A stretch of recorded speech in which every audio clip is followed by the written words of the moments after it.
Disturbing incidents like these, caught on camera across Canada and the U.S., have highlighted the increase in anti-Asian racist incidents. Anti-Asian attacks. Anti-Asian violence. Racist attacks against Asian Americans. Asian! Where to? Asian! Where to? Asian! Where to? Asian! Where to?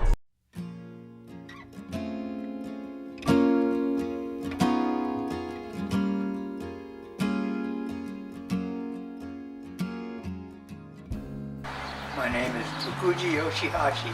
I was born January 8, 1923 in Pasadena, California. I'm Yoshi Nakamura. I was born in Rosemead, California.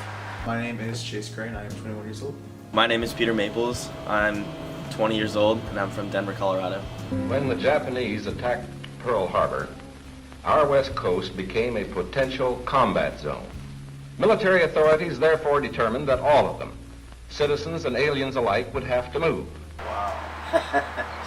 Yeah, well, we had to just pack up and take what you could carry. You know, one suitcase and the whole family and all the rest of the people in Pasadena, Sierra Madre, we all met at the train station in Pasadena, and they loaded us up. Probably the most heated and the most harmful kind of prejudice occurred at that time, because accusing an innocent person of something wrong and then jailing the person, and that's what happened to us. We were put into these relocation centers, which were really prisons. That was a popular thing to do, is to get rid of the Japanese here, because they're potentially spies and saboteurs and all these things. There is an assumption that some people have that if you look like the enemy, you must be the enemy. And it's one case where the assumption is absolutely wrong.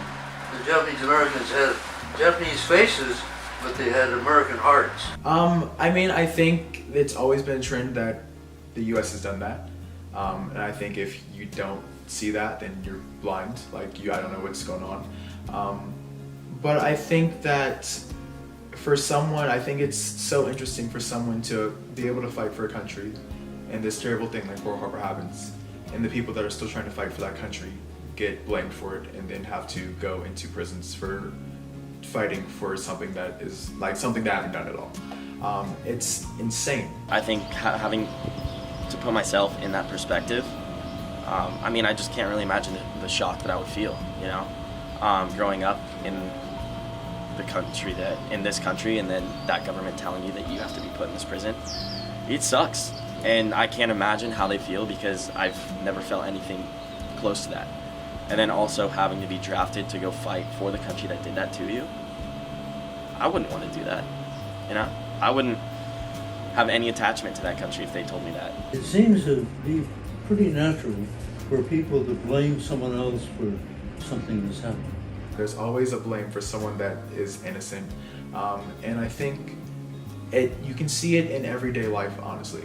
You can see it with all these white women calling the cops on some black person for just driving their car, doing nothing at all, or just blaming anyone for any reason at all. And I think with the US, it's so obvious and so routine, it's almost people have like turned a blind eye to it, which is honestly sad to say in a way, because it's been happening for so long.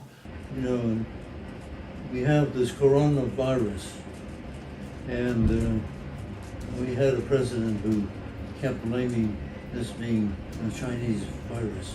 And if you say things enough, some gullible people will begin to believe it. Reasonable people will say, wait a minute, Chinese Americans or Asian Americans had nothing to do with the virus. But the average person who wants to blame someone will say, well, it started in China. You guys who look like them must be responsible. So it's kind of the same thing that happened to us right after Pearl Harbor. It's not surprising anymore, if we're being honest, and it won't be surprising if it continues to happen. That's something I'm not proud of. It's something that I don't think any American should be proud of, because this country was founded on racism, and people think that, oh, it ended with the Civil Rights Act in the 60s. It didn't. You know, you still see all these small things that the government is doing that is, you know, allowing this to continue. Redlining, for an example, that's why you have white neighborhoods, African American neighborhoods, that sort of thing. So I still think there's a lot of work to be done. We're nowhere near where we need to be. For one thing, I would say that the record of the 442nd 100th Battalion is so outstanding that you could feel proud of the fact that you come from that background, that Asian Americans have done a great deal for the strength of America, and that whenever you run up against an obstacle or a challenge, I'd say let the go for broke spirit be an inspiration for you. Hello, my name is Morimoto. I'm 20 years old. I'm from the Bay Area, and I am the director of this project. For this internship, I was asked to come up with a final project. It could be whatever, and for me, what I wanted to do was to create a video that showed that history repeated itself, and it's happened. That's reality. When I got the chance to interview these two Japanese Americans, it was an amazing experience because I learned stuff that I didn't even know about. I thought I knew a lot about my culture and my history. After hearing from them firsthand, it was crazy. It was shocking. For me, I've experienced racial discrimination before. I have. It's not fun. I grew up in the Bay Area where it's very diverse, but there are instances where people don't see that. They see me as Japanese. They don't see me as a human being, and it sucks. And I'm sure for anybody watching that maybe you've experienced that. And that's sort of to show what this whole project is that there are parallels between 1941 to 2021. When I first started at Go for Broke National Education Center, I joined because my mom knew someone who worked there. There were a lot of mutual friends. And so I just did it because I wanted to just get some work experience and hopefully make some money over the summer. After really putting myself into this job, I realized so much about my culture that I did not understand and that I did not know. It's crazy to think about, and it's awesome to learn about. I never thought I had a calling like this before.